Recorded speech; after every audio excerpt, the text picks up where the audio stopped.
customize the offset and partition from the Kafka listener. So for our consumer, we can let the consumer to read from the latest offset and just discard the old messages, or we can use this Kafka listener annotation but with more customizations. Okay, so here is the code. We can indicate like from which topic and which partition and which offset we need to start looking at the messages. Okay, so for this one I just reset all the partition to 0. Okay, so for this, only for this particular consumer, that the partition will be start from 0 to 2 and the offset is all 0, means that it will read out all the old messages, okay, from 3 partitions. So if I start the project, okay, now you can see even though we didn't put new messages, okay, it still can read out the old ones. Okay, so it's the consumer 2, we have all the 1, 2, 3, 4, 5, 6 messages read out. So if you think like even for this is not quite dynamic because you want to programmatically change the offset and just jump from 1 to 2 to different offsets and read dynamic partitions, then you can just refer to the Kafka template class, and this class has a receive method.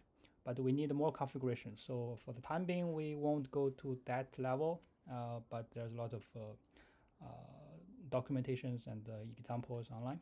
So if you really need that, you can also look for that kind of usage. Okay, so our next topic is going to be to implement a more dedicated Java object as the value instead of just 1, 2, 3, 4, 5.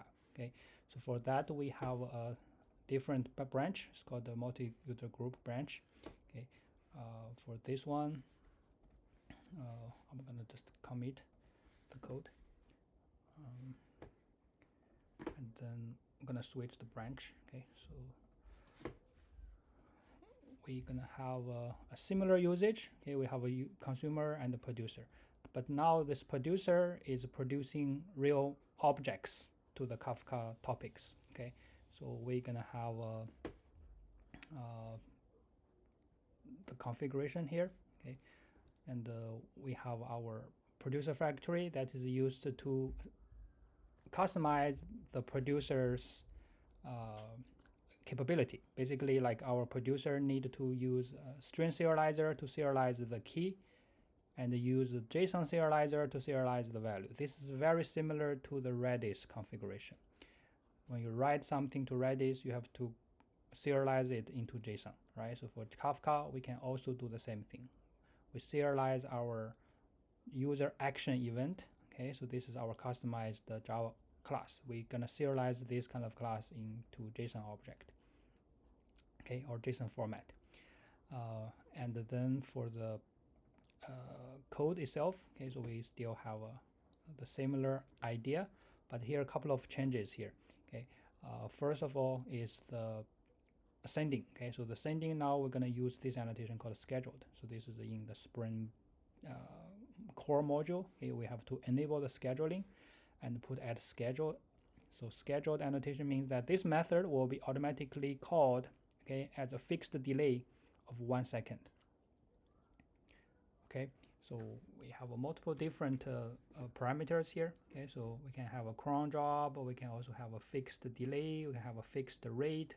Okay, so the explanation is here, so it depends on your usage. You can just choose which one to use. Okay, but just to, you can think of like every 1 second we're gonna send a message to the Kafka queue. Okay, so the send message will now send a user action event.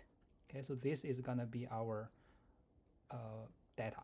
Okay, so in the user action event, what do we have? We have a user ID, we have action, and we have the date. The data of the action. Okay, and the same send method topic is the topic here. We have a test topic 2. Okay, and then we have an event.user ID as the key. So we're gonna just partition the message by user's ID. Okay, and then we're gonna have the message itself, which is the event.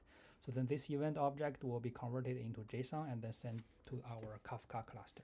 At this moment, we don't have that class topic, right? Test topic 2, we don't have it. But after I start this consumer, so then that topic will be created.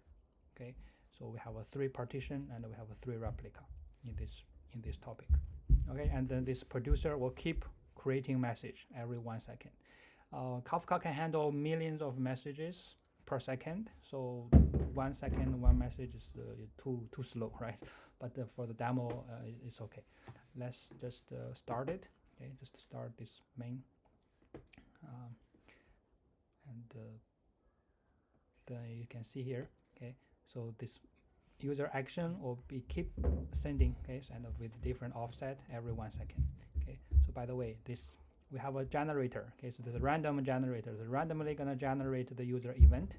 Okay, so this is a small utility method that I created. So just to randomly generate some user actions like click, type, refresh, upload, go back, scroll up, scroll down. It can simulate the user behavior on the browser. So that those events will be sent to the backend server you can think of, right? And also we have different data like URL, like file location, things like that. So all those message event will be sent to our Kafka cluster. Now go back to the Kafka cluster, refresh. Now we see the topic 2, right? 3 partitions and the 3 replica. Now you can see the number of messages 47. Okay, you see 47, and you can just open the messages. Okay, and you can see this is the message. Okay, so this is the key. The key, if you remember, we use the user ID as the key. Okay, so use the user's ID as the key. Where's the user? Okay, we just imagine that there's a user ID, right? So we just randomly generate user IDs from here. Okay, so we have a Faker framework. Okay, so this one use a Faker framework to just generate some random data. And now as the time pass by, so the message will just keep piled up. You can see we have a lot of different messages. Okay, this is the JSON format. Right, so here you can see this is the JSON format. All right, so then this is this, and this producer now is keep producing messages. Now our consumer need to start consume those messages. Okay, so let's just close all the classes here and let's start the consumer. Okay, same idea, but the consumer is gonna read things out of the Kafka cluster. Okay, so we just go ahead and to see the config, and instead of producer factory, now we have a consumer factory. Also the similar idea, we need to config, we have to read this data from Kafka and then convert it back, right, to Java object. So that's we have a user action event class and then deserialize it. Okay, so deserializer is also a JSON deserializer. Okay, so this is the deserializer. Okay, it's JSON deserializer here. Okay, so the detailed configuration is in the document, so we don't have to struggle of remember them.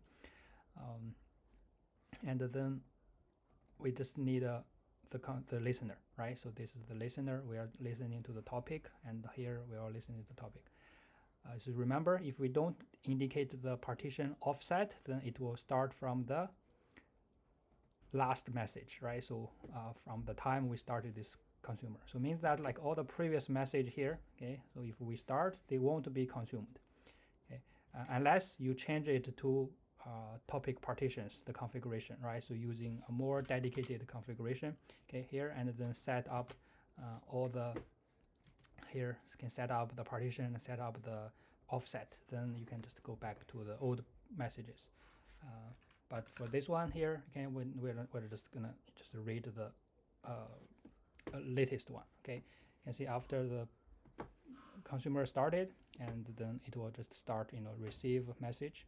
Okay, you can see here this is the message received by consumer in second group. This is received, this is in this group. Okay, you can see the message keep getting from the Kafka topics, and then that producer is keep sending message to the Kafka topic, and then we have 2 listeners. Okay, so we'll keep working on the messages. All right, so here's the usage of the Kafka, like what you're gonna do by using this kind of model, right? So you have to keep looking for new message coming to the topics, and what business you want to achieve, right? So for this one, we just print it out, right? So that doesn't make much sense.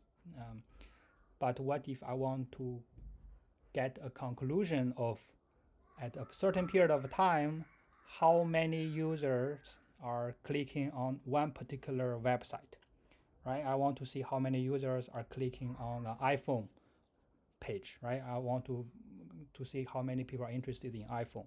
I want to get a rank of the top 10 most popular product. I want to get to know which product the user is not interested in, right? I want to know which user is a very active user, okay? Which user ID shows the most number of activities. Okay, so those are the like in real-time analytics process that could be done by this kind of model. Okay, and also for the trading systems, right? Order processing, data processing, or everything that you can think of. Okay, so we can just use this kind of model. All right. Okay, sorry, someone called me. All right, so this is the basic usage of Kafka consumer producer technical wise, and then we're gonna go ahead and use stream, Kafka stream, to implement some of the functions that we just mentioned, like how to get the top, let's say top 10 active user, right? So I'll see you in the next video.